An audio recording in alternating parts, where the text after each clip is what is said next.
On this week's travel show, it took a lot of courage for a black family to get in their car and just hit the open road. we talk to the African Americans whose old travel stories helped shape a Hollywood film. Dignity always prevails. We've got another incredible journey for you as two friends take on a risky rafting challenge in Pakistan. It feels quite serious now. I haven't seen Ed for almost 2.5 hours. And I'm here in Morocco to meet the donkeys who deserve a good rest. This one's called Daisy, and I think we're friends now.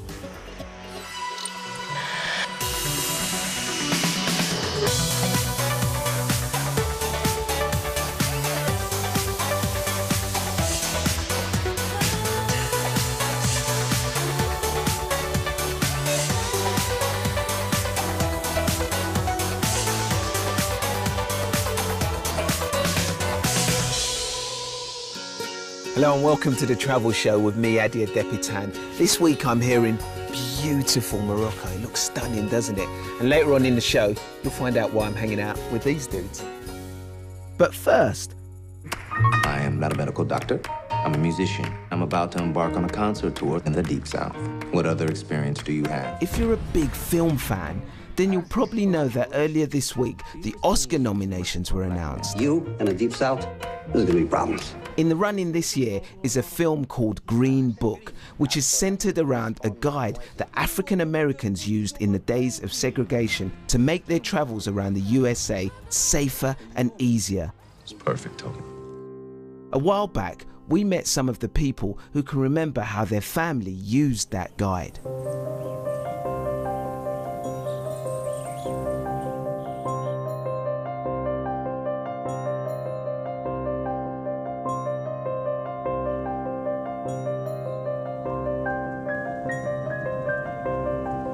Traveling on the road, if you were black during this time, you were taking your life in your hands.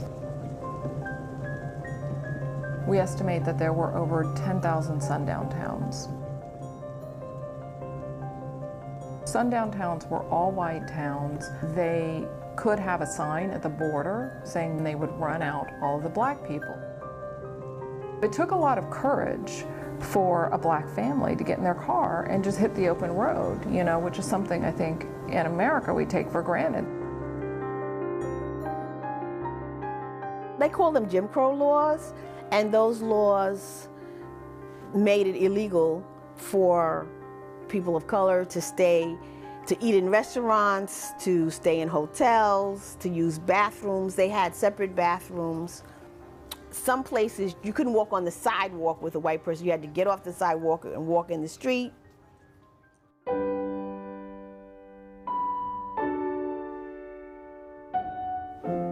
The Green Book was a historic travel guide that was published for black people during the Jim Crow era. It was more than just gas, food, and lodging. There was everything from anything you might need on the road, whether it was like a doctor or churches or department stores, drugstores, there were golf courses. Disneyland was listed in the Green Book. You know, it was a pretty major guide. By the 1960s, we estimate it had been sold to over 2 million people. My mother's from Kansas, my father's from North Carolina, so we travel mainly back and forth to those places. My parents would use the Green Book to plan places where we might stop. Without it, it would have been far more difficult, if not practically impossible. Because you can pack, people used to pack food, but for us to get to Kansas, we have to pack food that's gonna last us for 2 or 3 days. Where are you gonna stay?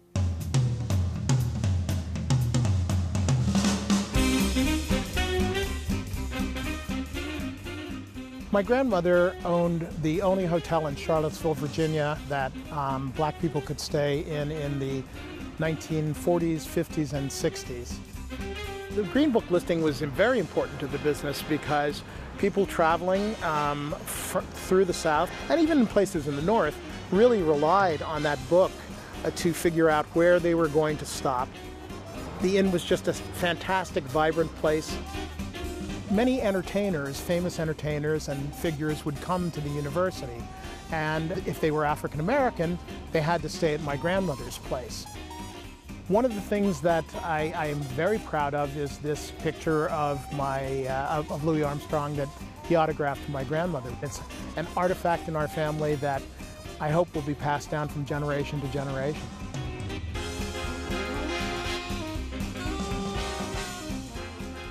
In the early 60s, when desegregation began, most people, when they had a choice of staying in the Holiday Inn down the street or the Motel 6 or whatever, decided they'd rather stay there. For many black people, it was a point of pride to be able to go where they had been denied access before.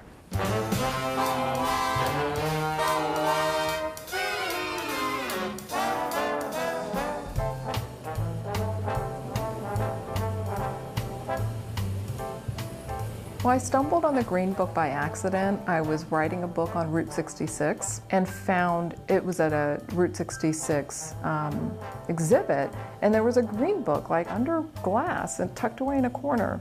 When I first put my hands on a Green Book, it was magical. It's this feeling of like you too can enjoy America. It was a very hopeful, positive guide.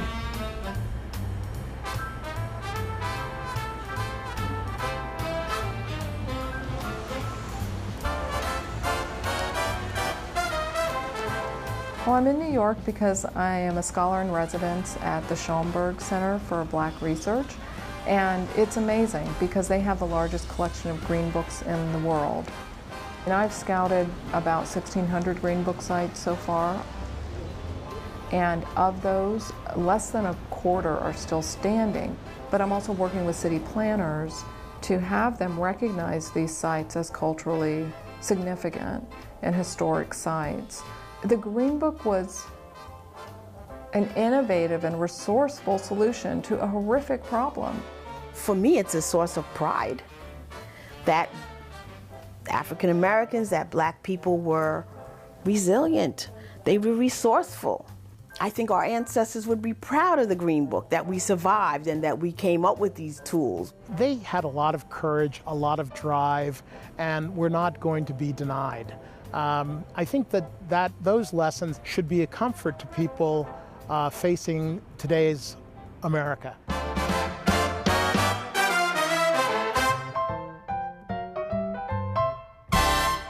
Up next, I bet the last time you were on holiday and asked for ice in your drink, you didn't give a second thought to where the ice came from. Well, researchers have in London. They've uncovered how the capital kept cool over 200 years ago. This is an amazing historical find.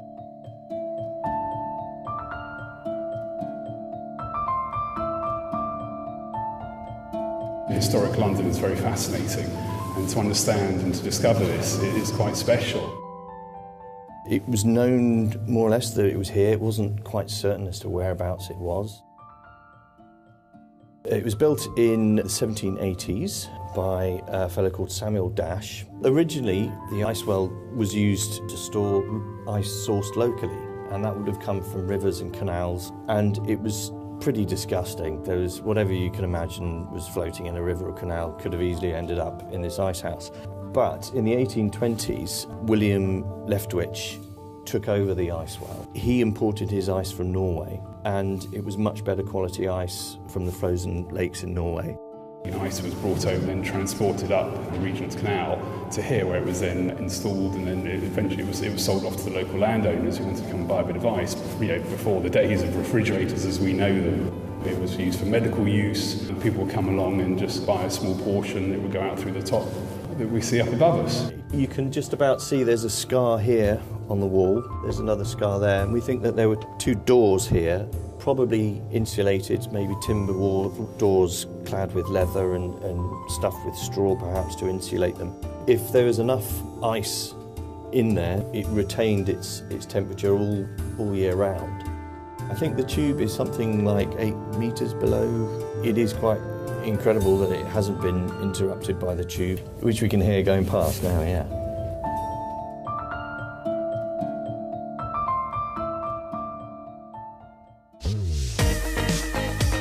Stay with us here on The Travel Show. We're headed to northern Pakistan for an incredible rafting journey down the spectacular Hunza Valley. And did someone say baby donkeys? They're really affectionate. Hey. Now we're off to the northernmost region of Pakistan. Stunning, but not a place that's on everyone's travel itinerary. It's here on the border with China that we're heading for our next incredible journey.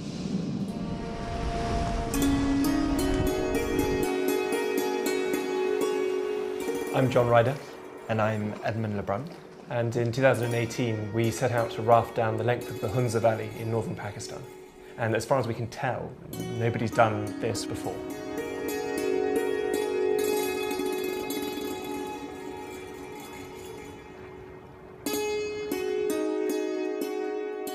The river passes through a really interesting part of Pakistan, right up near the border of China. It's a very ancient trade corridor that passes north to south, the old Silk Road, combination of mountains, people, history, culture. It's a fascinating place. When we set out, it was late in the day. We were a bit distracted because we had people from the local police force along the banks watching us. Thanks again for all your help. I think we go through the water now. And the water at this point, it's going pretty swiftly. And so we nudged our boats out and just managed to keep a straight face without too much screaming. We were there on a river which supposedly hadn't been rafted before.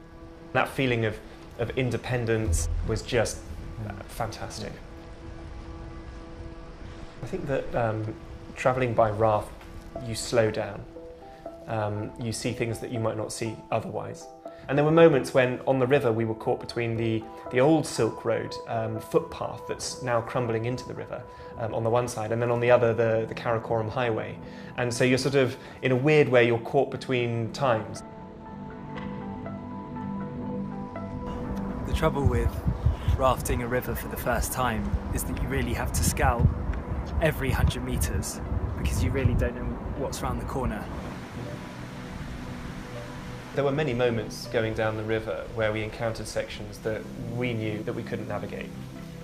Well, we actually found out that they were too difficult to raft the hard way.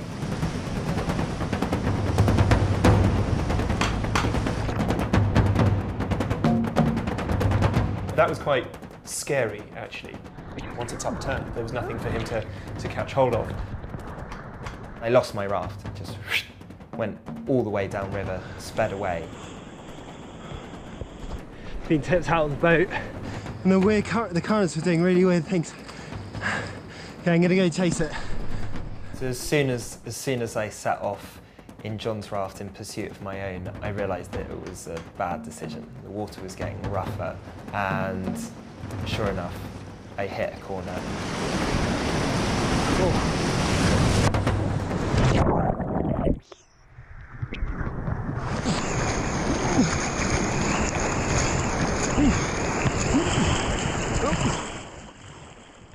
Losing the second raft. So I managed to swim to the bank and suddenly assess the situation, and there we are, northern Pakistan. We've lost both our rafts, all our bags. I then didn't know where John was. Okay, it feels quite serious now. I haven't seen Ed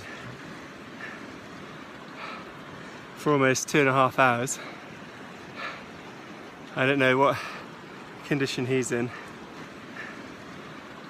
So I've just got to the road. What's your name again? Fayazuddin. Fayazuddin is helping me, but there's no sign of John. People often assume that, we felt, was there a security concern there? And actually, security was the furthest things from our mind. The key is always doing research before you go, because some areas are incredibly dangerous, and just 5 kilometers away, it's completely safe. So after I'd lost my raft, I didn't find John for 5 hours. Yeah, very tired John on the other side of the river. We found the rafts eventually. It took us, I think it was about 4 days in total. Everyone we spoke to offered to walk up and down the river or offered their car. It was really quite overwhelming, the level of generosity that we received. Did we achieve what we had set out to achieve? Yes, in a sense. We made it down to Gilgit from the Chinese border alive. That feels like a pretty big sense of achievement to us. Did we raft the whole length? No, we didn't. We walked sections. We cycled along sections to scout ahead. So the whole trip was a real patchwork of different means of transport.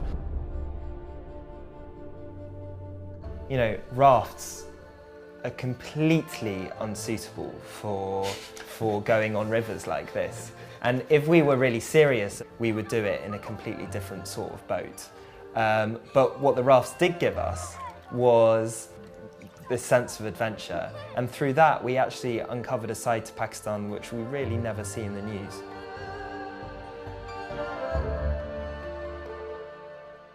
Jonathan Ryder and Edmund Lebrun there on their trip down the Hunza Valley in northern Pakistan. And if you're inspired to embark on your own incredible journey, don't forget to do your research and check your government's foreign travel advice before you head off.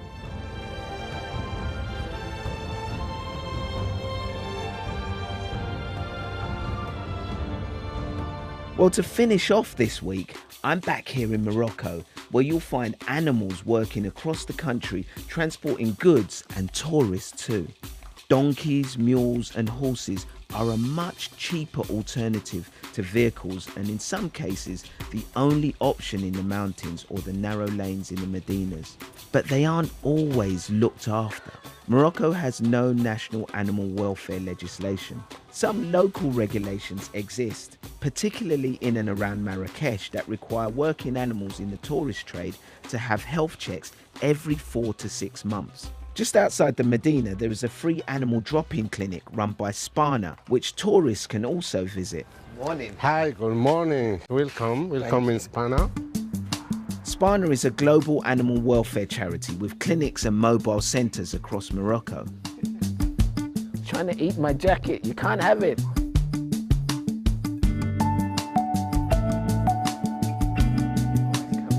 This place is very known in Marrakesh and around Marrakesh. People are coming far from 50 kilometers away from here. So it's like a walk-in clinic. Yeah. You can just arrive. In Morocco, in the 5 clinics, we sell around 24,000 animals a year. Donkeys, mules and horses. But in Marrakesh, we sell more than 15,000 here. A year. So it's free for them to come. It's free. All the treatments are free. Yeah. Wow. They're free.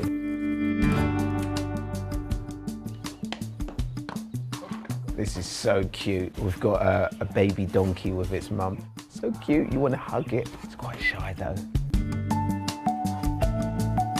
They also work closely with local authorities to make sure the Kalesh owners and their horses comply with the local laws. So there are 2 horses over there, and once they're given the AOK health-wise, they're given a yellow tag which is put on their leg. One of the horses is getting checked over because apparently it's got a bit of a respiratory problem, but that one's okay, and it's going to get its yellow tag and its thumbs up for health. Oh, what's happened there? Got another animal coming in. It looks like a dog that's injured. With a constant flow of patients, the centre relies on the help of volunteer vets. Is she all right to touch? Yeah, she's friendly. Not all the animals recover well enough to work again. Others leave babies behind, which leads me to the next place I'm going to visit. Jargia Mule and Donkey Refuge lies in the foothills of the Atlas Mountains, not far from Marrakesh. It's where donkeys go to retire. It's also an orphanage and a care centre for working equines. They're really affectionate. Hey! The refuge centre was established by British couple Susan Machin and Charles Hantum 10 years ago. They'd come to Morocco to retire. So we lived in our villa and we didn't know what we were going to do. And then over a period of a few months, a few donkeys came for shelter and I became very interested in them. So were you donkey fans before you came here, or? No, I said we were lawyers. Well, you could be a lawyer and like donkeys. No, we didn't have time for donkeys. Tell me, how do visitors find out about this place? Social media.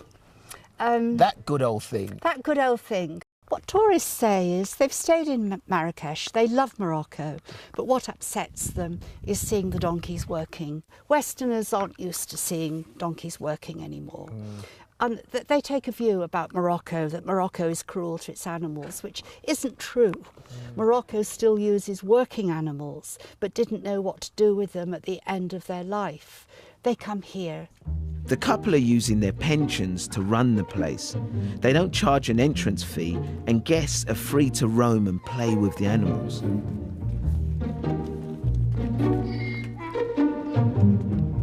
It's feeding time for the donkeys, and yeah, they're chowing down. They were a bit hangry before, and I suppose after the hard life that these donkeys have led, this is probably a really nice respite.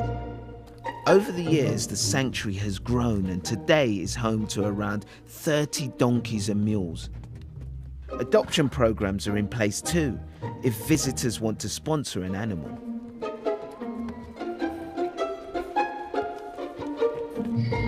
So Jar Jar Refuge gives all the donkeys and the mules that arrive here a name so they can bond with the workers and the visitors. And this one's called Daisy, and I think we're friends now.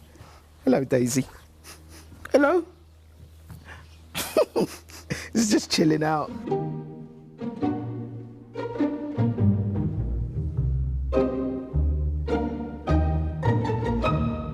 Okay, well that's it for this week on The Travel Show. Join us next week when Lucy prepares to go sub-zero in the French Alps. Well, my time to take my icy plunge has come. I'm not as nervous as I thought, but I haven't touched the water yet, so I honestly have no idea what to expect. Find out how she got on with her first attempt at ice diving. And don't forget, you can follow all our adventures in real time on the road by going to our social media feeds. But for now, from me, Adia Depitan, and all the Travel Show team here in stunning Morocco, it's Basalama.